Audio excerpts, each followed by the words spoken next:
Hello बच्चों, good morning and welcome to chemistry concept with Pragya में। Students, मैंने आपको वीडियो 1 और वीडियो 2 सेंड किया था और वीडियो 1 था what is the importance of chemistry, कि केमिस्ट्री इन एवरीडे लाइफ कितना इम्पोर्टेंट है वो मैंने आपको सिखाया था। और उसमें एक क्वेश्चन, एक डाउट था जो किसी बच्चे ने मुझे भेजा था, मैं वो डाउट सॉल्व करवाते चलो। तो बच्चों, आप जो जो लेक्चर देखते हो इसके डाउट कृपया सेंड किया कीजिए ताकि नेक्स्ट लेक्चर में वो डाउट आपका सॉल्व भी हो जाए। तो पहले वाले वीडियो का जो डाउट था वो मैं आपको बता दूं कि रेफ्रिजरेटर, एयर कंडीशनर और ऐसी बहुत सारी चीजें जिसमें हम एक सब्सटेंस यूज करते हैं CFC। क्या मुझे बता सकते हो full form of CFC? Chlorofluorocarbon. तो उसके बारे में मैंने क्या सिखाया है वो बताओ। What is CFC? क्लोरोफ्लोरोकार्बन यानी chlorine. Okay, chlorine, fluorine and carbon जो है उसके बहुत सारे कंपाउंड है, बहुत सारे। तो वो बहुत सारे कंपाउंड जो है क्लोरोफ्लोरोकार्बन के, वो कंपाउंड बहुत सारी जगह पे यूज होते हैं। कौन कौन से एस्पेक्ट में यूज होते हैं वो मैंने वीडियो में बताया है। बट इसकी एक प्रॉब्लम है कि ये जो केमिकल है वो किसके लिए हार्मफुल है? ओजोन लेयर के लिए। ओजोन लेयर स्ट्रेटोस्फीयर में है, जानते हो ना। तो वो ओजोन लेयर हमें प्रोटेक्ट करता है यूवी रेज से, सनलाइट से। जो भी यूवी रेज ओजोन लेयर पे पड़ते हैं तो ओजोन लेयर में वो यूवी रेज एब्जॉर्ब हो जाते हैं और फिर फिल्टर होने के बाद सनलाइट नीचे आता है जो हमारे लिए हार्मफुल नहीं है। वही लेयर को ये CFC खा जाता है। यानी 1 CFC मॉलिक्यूल ओजोन के कितने मॉलिक्यूल को खा जाता है वो सिखाया था? 1 लाख है ना। तो एक CFC, एक 1 लाख ओजोन मॉलिक्यूल को निकल जाता है। तभी हम लोगों ने किया क्या? Green chemistry. अब जानते हो बच्चों what is green chemistry? Yes ma'am. क्या होता है ग्रीन केमिस्ट्री वो बताओ। सब्सटेंस को प्रोड्यूस करना। यस, और हार्मफुल सब्सटेंस को छोड़ देना। यस, ग्रीन केमिस्ट्री वो होता है जो एनवायरनमेंट को हार्मफुल होता है, जो एनवायरनमेंट के लिए ये क्लोरोफ्लोरोकार्बन हमारे एनवायरनमेंट के लिए हार्मफुल है। तो अब इसका प्रोडक्शन हमें बंद कर देना चाहिए या फिर इसके बिना ना चले ऐसा हो तो इसके कोई बेस्ट ऑल्टरनेट को निकालना चाहिए। तो वही है ग्रीन केमिस्ट्री की हम ऐसे केमिकल बनाएं जो इको फ्रेंडली हो, ऐसे केमिकल बनाएं जो इको फ्रेंडली हो, जो केमिकल है वो हमारी एनवायरनमेंट के लिए हार्मफुल न हो। तो CFC बहुत ज्यादा हार्मफुल था तो उसका एक बेस्ट ऑप्ट हमने निकाल लिया, HFC 134A। जानते हो ना CFC का बेस्ट ऑप्शन क्या निकाला है? HFC 134A। अब ये HFC 134A hydrofluorocarbon.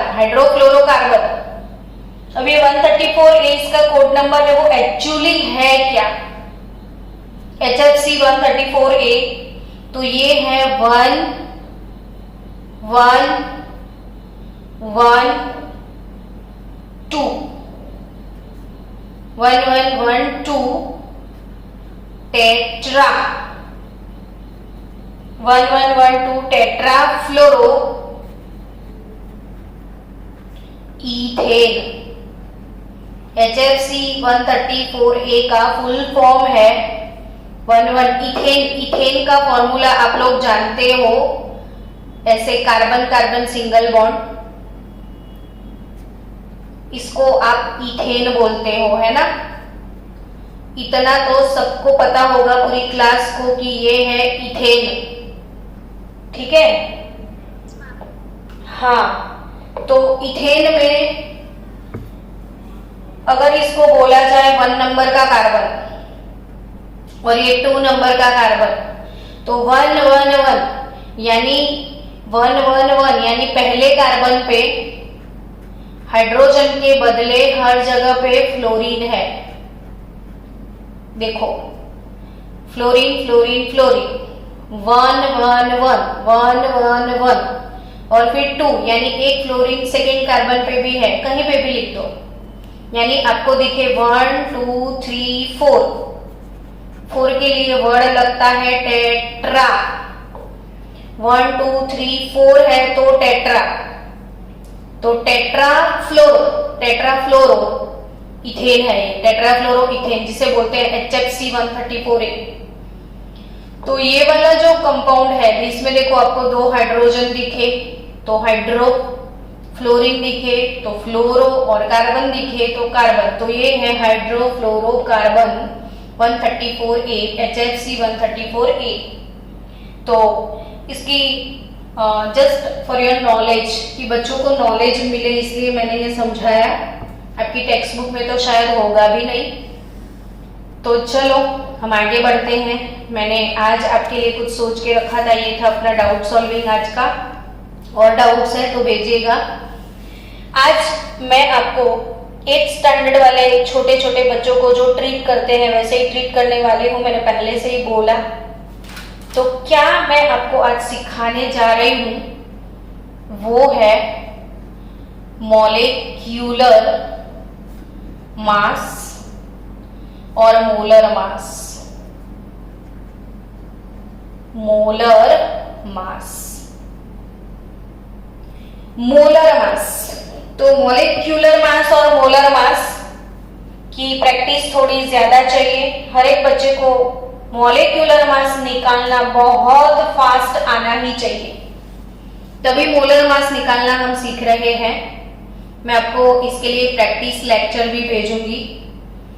Molecular mass और मॉलिक्यूलर, वो मॉलिक्यूल, तो जब बच्चे ना 11th में आते हैं या 12th के बच्चे भी रहते हैं, और जब मैं इनको पूछूं ना कि एटम क्या है और मॉलिक्यूल क्या है, तो बच्चे इसका डिफरेंस ही क्रिएट नहीं कर पाते हैं। तो क्या बच्चों आप मुझे बता सकते हो difference between atom and molecule? Hello everyone, पहले तो मुझे ये बताएं इन दोनों में छोटा कौन? एटम छोटा कि मॉलिक्यूल छोटा? That's good. एटम छोटा है, मॉलिक्यूल बड़ा है, ठीक है ना? Yes yes yes. तो आपको ना एटम और मॉलिक्यूल का डिफरेंस नहीं पता होता है बहुत सारे बच्चों को, वही सिखाना है कि एटम और मॉलिक्यूल्स में डिफरेंस क्या है। तो मान लो कि ये हाइड्रोजन का एटम है, ये भी हाइड्रोजन का एटम है, ठीक है। अब हाइड्रोजन के 2 एटम एक दूसरे के ऐसे क्लोज आते हैं, शेयरिंग करते हैं, और ये बन गए H2, तो ये होते हैं मॉलिक्यूल। आया कि नहीं समझ में? तो मॉलिक्यूल्स होते क्या है? मॉलिक्यूल्स क्या होते हैं? तो मॉलिक्यूल्स होते हैं कॉम्बिनेशन ऑफ एटम। मॉलिक्यूल क्या होते हैं? Combination of atom. किसको मॉलिक्यूल बोलते हैं बच्चों? Combination of atom. Yes yes. तो मॉलिक्यूल्स देखो, कोई एक मॉलिक्यूल है C6H12, O6। कितने बच्चों को पता है ये कंपाउंड का नाम क्या है? Glucose glucose glucose. C6H12O, ये है ग्लूकोज, है ना? तो ग्लूकोज में कितने एटम है वो मेरे को बोलो ना। ये ग्लूकोज नाम का जो मॉलिक्यूल है, ऑक्सीजन के 6 एटम है। यस, 6 मोल बोलते हैं जनरली, 6 मोल एटम इसमें कार्बन के हैं, 12 मोल एटम इसमें हाइड्रोजन के हैं और 6 मोल एटम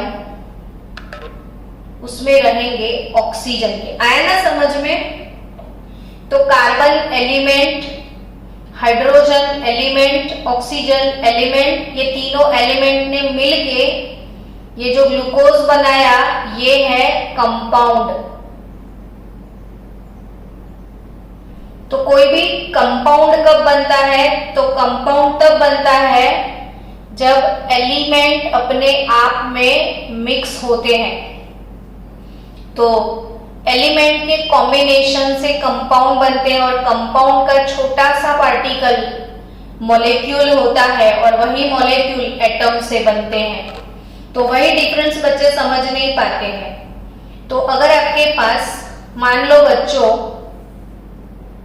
ग्लास ऑफ वाटर है, एक पूरा कांच का ग्लास लो, पानी से भर लो, पीने से पहले आप उससे पूछो कि हे वाटर तेरे अंदर कितने मॉलिक्यूल है? तो guys can we calculate number of molecule in glass of water? Yes और नो, वो बताएं आप मुझे। क्या एक गिलास पानी लेके उसमें वाटर के कितने मॉलिक्यूल है वो कैलकुलेट कर सकते हैं या नहीं कर सकते हैं, वो बताओ। कर सकते हैं ना? तो किसी को आता है वो कैलकुलेट करना? नहीं मैडम, वही तो सोचे। हाँ वही तो सोचे हैं, तो वही तो मैं तो चाहती हूँ कि आपको पढ़ाऊं। और जानते हो ना कि ग्लास ऑफ वाटर में मॉलिक्यूल्स कैसे कैलकुलेट करते हैं, वो मैंने 8th स्टैंडर्ड वाले बच्चों को सिखाया है। तो आप 11th में आ चुके हो, तब अभी भी आपको ये कैलकुलेशन नहीं आता है, तो इसीलिए मुझे आपको कौन से स्टैंडर्ड से सिखाना पड़ रहा है वो बताओ तो। 8th स्टैंडर्ड से। हाँ, तो इसीलिए ना तो हम डिवाइन को कंसेप्ट स्कूल क्यों बोलते हैं? तो why divine is concept school? Because वहां पे क्या करवाते हैं? कंसेप्ट, है ना? जब तक कंसेप्ट नहीं किया तो केमिस्ट्री में क्या किया? देखो वाटर के क्यूटी मॉलिक्यूल, ये ऑक्सीजन एटम है, पिंक वाला, पिंकी पिंकी ऑक्सीजन एटम, और पिंको पिंको ऑक्सीजन एटम के साथ छोटे छोटे हाइड्रोजन दो लटक गए हैं ऐसे। और ये क्यूटी जो है अपना वाटर मॉलिक्यूल, और ग्लास ऑफ वाटर में से बहुत सारे मॉलिक्यूल होंगे और उसे कैलकुलेट कैसे किया जाता है वो हमारे किसी बच्चे को नहीं आ रहा है। तो बढ़ते हैं एक कदम कैलकुलेशन की ओर। चलो लेट्स गो फॉर कैलकुलेशन। तो कैलकुलेशन सीखने के लिए जो बेसिक चीजें आपको सीखनी है वो बेसिक्स पे फोकस करते हैं, और उन बेसिक्स में आता है मॉलिक्यूलर मास और मोलर मास। अभी अभी हमने ग्लूकोज का फॉर्मूला लिखा था C6H12O6। तो बच्चों इसमें कौन कौन से एटम है वो मुझे बताओ ना।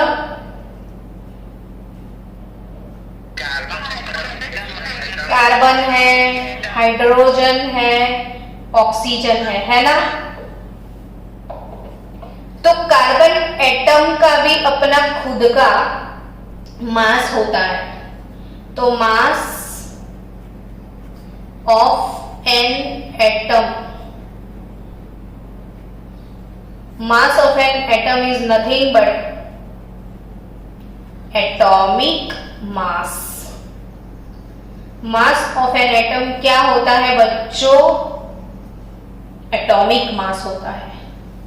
और एटॉमिक मास पे मैंने एक वीडियो बनाया हुआ है, इतना डिटेल मैंने आपको इसमें दिया है कि समझ लो मैंने बहुत सारी बुक्स रीड करके ये टॉपिक बनाया है, 5-7 बुक से समझ के बनाया है, तो आपको वो 5-7 बुक रीड ना करना पड़े, एक ही लेक्चर में आपको सब समझ आ जाए। तो एटॉमिक मास, इस पे मैंने एक बहुत अच्छा वीडियो बनाया है, मैं आपको सेंड करूंगी, देखना। तो mass of an atom which is atomic mass, तो कार्बन जो है उसका एटॉमिक मास होता है 12 ग्राम पर मोल। हाइड्रोजन का एटॉमिक मास है 1 ग्राम पर मोल। ऑक्सीजन का एटॉमिक मास है 16 ग्राम पर मोल। समझे बच्चों? Hello, yes madam. ओके। अब ये सबका ना एटॉमिक मास आपको कहां मिल सकता है? तो इन सबका एटॉमिक मास आपके पास केमिस्ट्री का टेक्स्ट बुक तो होगा सबके पास। एनसीईआरटी टेक्स्ट बुक में आपको text book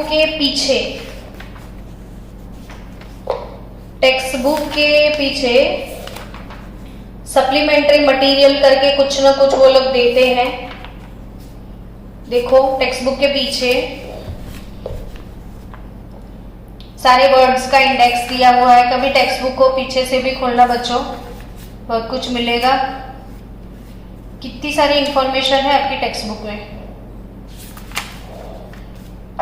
additional information, thermodynamic data भी है, सारे फिजिकल कांस्टेंट की वैल्यूज है यहाँ पे, सम यूजफुल कन्वर्जन फैक्टर्स दिए गए हैं।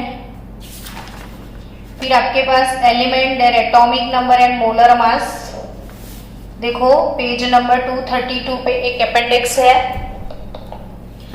उस अपेंडिक्स में एलिमेंट, फिर इसका सिंबल, मतलब सारे एलिमेंट्स के नेम दिए गए हैं।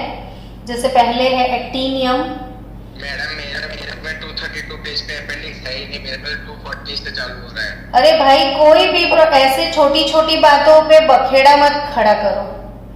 इट कैन बी अंडरस्टूड कि हर साल की टेक्स्ट बुक में पेज नंबर अलग हो सकता है, कंटेंट मिला कि नहीं आपको? तो एलिमेंट्स यहाँ पे लिखे हैं, एलिमेंट्स सामने सिंबल लिखे हुए हैं। जैसे पहला एक्टिनियम है तो सिंबल AC, तो उसका एटॉमिक नंबर है 89 और मोलर मास है 227। यानी आपको सारी इंफॉर्मेशन एटॉमिक मास की टेक्स्ट बुक से मिलती रहेगी। आया कि नहीं समझ में?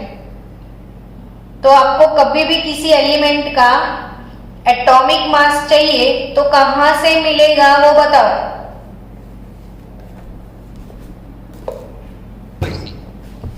क्लियर ना सबको? हाँ, और दूसरी चीज कि एग्जाम होगा तो मैम कहां से मिलेंगे, है ना? तो एग्जाम में हमेशा ना पेपर में इंफॉर्मेशन दी जाती है आपको, यानी ये मास किसी को बाय हार्ट नहीं करने हैं। लेकिन 2 साल अगर हम केमिस्ट्री पढ़ते हैं, बहुत सारे सम सॉल्व करते हैं, तो हमें इसे बाय हार्ट नहीं करना होता है, वो अपने आप हमें याद हो जाते हैं। क्लियर? तो कार्बन का मास 12, हाइड्रोजन का 1, ऑक्सीजन का 16 इंफॉर्मेशन मिलेगा आपको टेक्स्ट बुक से, और एग्जाम में लिखा होगा पहले से, और लिखते लिखते पढ़ते पढ़ते बाय हार्ट भी हो जाएगा आप सबको। अब मुझे ये पूरा एक मॉलिक्यूल बना हुआ दिख रहा है, कार्बन से, हाइड्रोजन से, ऑक्सीजन से एक मॉलिक्यूल बना है, तो उसका निकालना है मुझे मोलर मास। क्या निकालना है मुझे? इसका मोलर मास।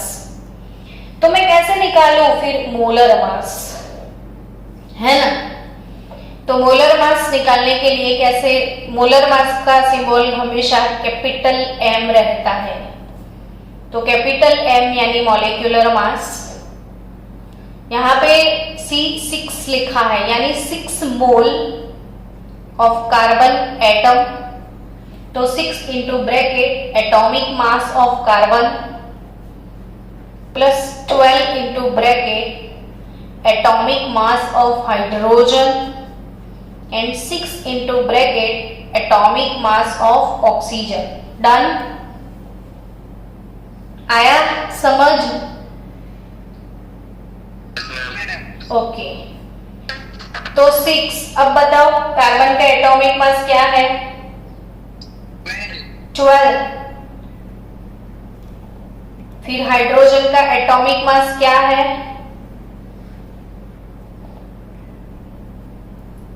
1 ग्राम पर मोल। और फिर ऑक्सीजन का एटॉमिक मास बताए मुझे। 16 है। चलो अब इतना कर सकते हो आप, एडिशन करके बताएं। ये 72, ये 12 और ये 96, तो टोटल कितना हुआ? 180।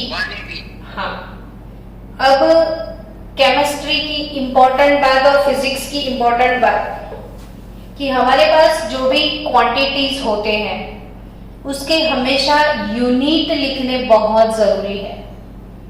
बिना यूनिट आपने मुझे कभी कुछ भी लिख के दिया तो मैं आपको मार्क्स कभी भी नहीं देने वाली हूँ, ठीक है? सबको सुना सबने? So no unit no marks. क्या आप जानते हो इसका यूनिट क्या है? नहीं, एएमयू का तो फुल फॉर्म होता है atomic mass unit.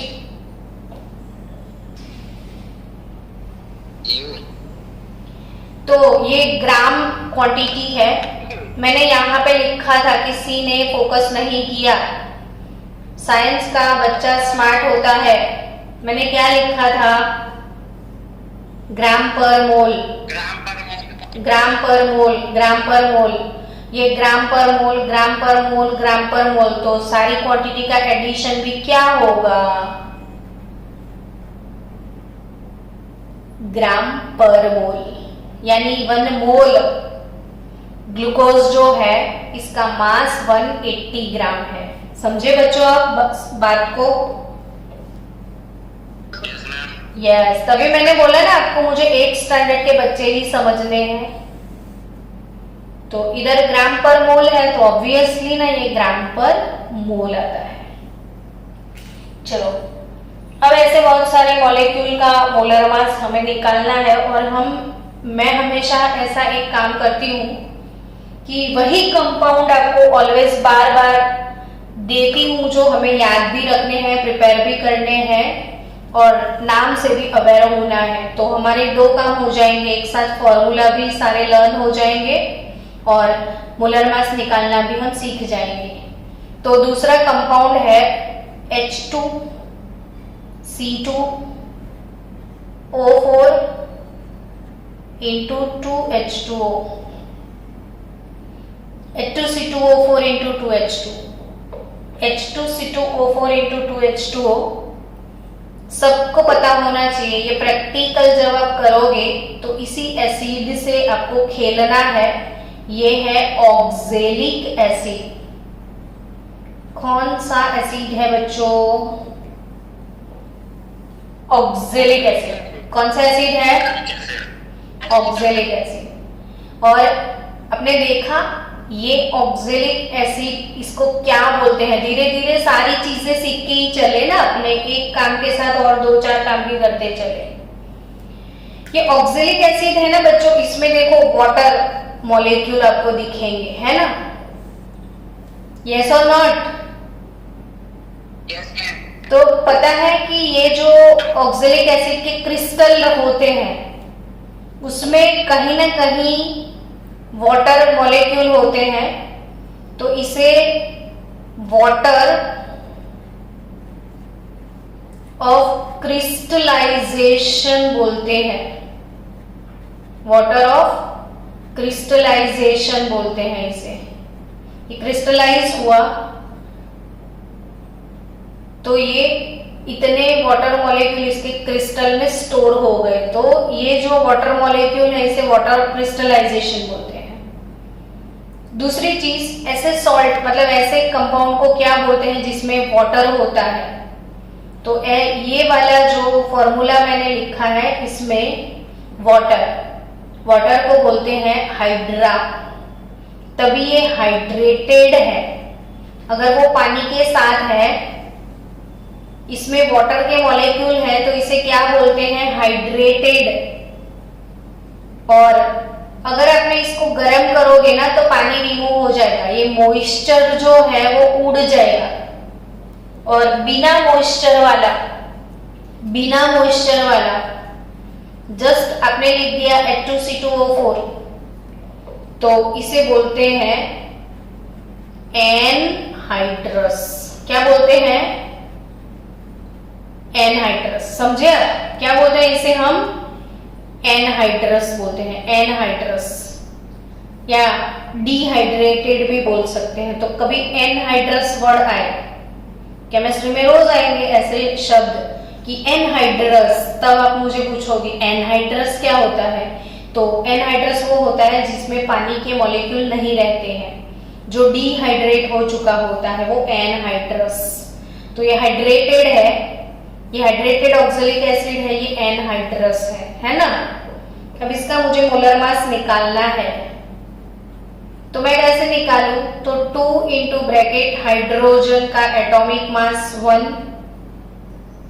2 into bracket carbon का atomic mass 12, 4 into bracket oxygen का atomic mass 16 plus 2 into molecular mass of H2O। पूरा लिख सकते हो या आप इसको सेपरेट भी कर सकते हो, 2 into 2 again 4 hydrogen plus 2 oxygen, doesn't matter. और हम थोड़े बड़े हैं, स्मार्ट हैं, तो पूरा H2O का भी समझ सकते हैं कि 2 इंटू हाइड्रोजन का 1, ऑक्सीजन का 16, हाइड्रोजन का 1, तो ऑलरेडी वो 18 है। वाटर का मॉलिक्यूलर मास 18 है, पानी जो आप पीते हो वो 18 ग्राम पर मोल होता है, एक मोल पानी का 18 ग्राम मास होता है। तो बच्चों चलो एडिशन करो, 2 प्लस 24 प्लस 64 प्लस 36, तो ये तो हो गया 100 और ये 126 ग्राम पर मोल। क्लियर सबका? Hello? Okay okay. Yes ma'am. तो स्टूडेंट्स, फिर मैं आपको एक कंपाउंड आज घर से देने वाली हूं, और कल मुझे आप बताएं कि इसका अपने मोलर मास क्या निकाला है ना? कभी आपने फटकड़ी ऐसा वर्ड सुना है? फटकड़ी। यस। फटकड़ी को हम केमिस्ट्री वाले एलम बोलते हैं, एलम। फटकड़ी को क्या बोलते हैं? एलम। तो मेरे हर एक बच्चे को जो प्रज्ञा मैडम से केमिस्ट्री पढ़ता है, वो मेरा हर एक बच्चा एलम में बोलूं उसको फॉर्मूला पता होना चाहिए। K2SO4 Al2SO4 thrice 24H2O। K2SO4 Al2SO4 thrice 24H2O, K2SO4 Al2SO4 thrice 24H2O। देखो कितने सारे वाटर मॉलिक्यूल इसके क्रिस्टल में रहते हैं। यहाँ पे इंटू लिखते हैं लेकिन मल्टीप्लाई नहीं करना है, मास में एडिशन होता है। सो बच्चों, मैं सबका एटॉमिक मास बता देती हूँ, देखते हैं कौन बच्चा सही आंसर देगा मुझे। पोटेशियम का मास रहेगा 39 K यानी पोटेशियम। सल्फर का मास रहेगा 32 ग्राम पर मोल। सबका ग्राम पर मोल मैं लिख रही हूं, तो आप बार बार दोहराए यूनिट को ताकि प्रिपेयर हो जाए। ऑक्सीजन का 16 ग्राम पर मोल होता है। एल्यूमिनियम का 27 ग्राम पर मोल है। सल्फर का 32 है, ऑक्सीजन का 16 है, बाकी सबका पता है आपको। तो मुझे ना इसका मोलर मास निकाल के भेजना, और कल इसके मोलर मास से हम आगे का लेक्चर शुरू करेंगे।